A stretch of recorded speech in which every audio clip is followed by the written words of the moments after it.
You ask Tiger to calculate. This deals with finding the midpoint between 2 points. The midpoint between the 2 points is -1, 16. Let's solve it step by step. Plot the 2 points and calculate the midpoint using the formula. The coordinates of point 1 are x1 equals 73, y1 equals 67. The coordinates of point 2 are x2 equals -75, y2 equals -35. PM represents the midpoint of the 2 points.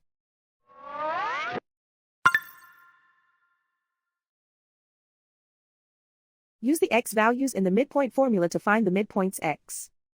x1 equals 73.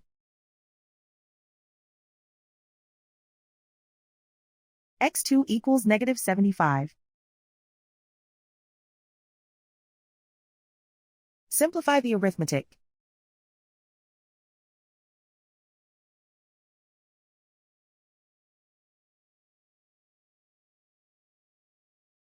Use the y values in the midpoint formula to find the midpoints y. y1 equals 67.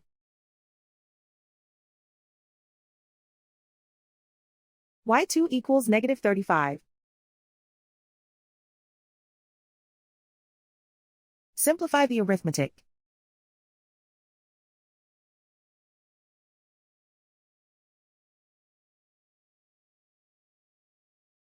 And so, the midpoint is -1, 16.